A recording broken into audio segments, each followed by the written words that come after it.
Hello, my name is Dr. Jung Park, and I completed my orthodontic residency at A.T. Still University, Arizona School of Dentistry and Oral Health postgraduate orthodontic program, and I'm currently practicing in Incheon, South Korea. Our patient, who is a 12-year, 2-month-old Caucasian girl, presents with chief complaint, I have underbite and my teeth are crooked. She has non-contributory dental history and has fair oral hygiene. The patient reports that she has menorrhagia, depression, and anxiety. She is on fluoxetine and Adderall. No habit was reported. The patient comes with a mesocephalic face with competent lips. Her smile arc is consonant, and her incisal display at smile is about 95%.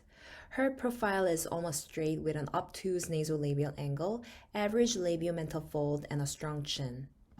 The patient presents end-on class 3 molar and class 3 canine relationships bilaterally. Displaying mild to moderate curve of spee, she has a negative overbite and a minimal overjet with edge-to-edge anterior open bite. She exhibits posterior crest bite at upper right 4 and 5 and edge-to-edge from upper left 3 to 5. Despite 1 mm of functional shift from the central relation to central occlusion, both maxillary and mandibular midlines are coincident with her facial midline upon smiling. Bulletin analysis and clinical finding of diminutive maxillary lateral incisors demonstrates a deficiency in the mesial distal width of her maxillary anterior teeth. Her maxillary arch is V-shaped with moderate crowding, and her mandibular arch is in ovoid shape with mild crowding. Initial panoramic radiograph shows within normal limit sinuses and condyles. All third molars are developing but not erupted yet.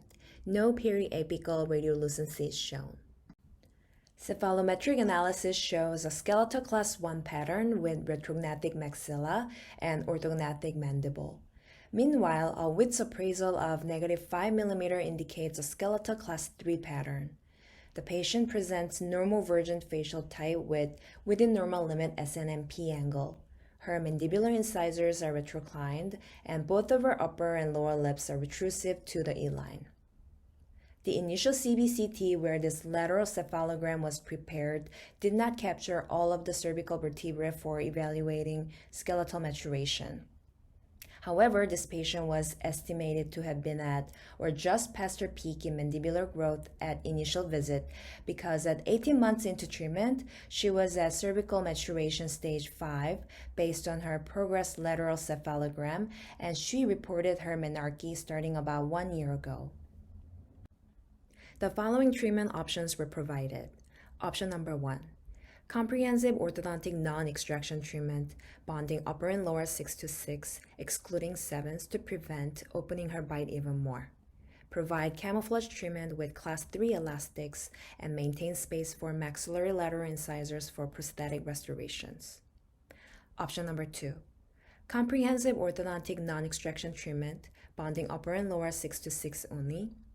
Utilize rapid palatal expander, face mask protraction, class 3 elastics, and maintain space for maxillary lateral incisors for prosthetic restorations.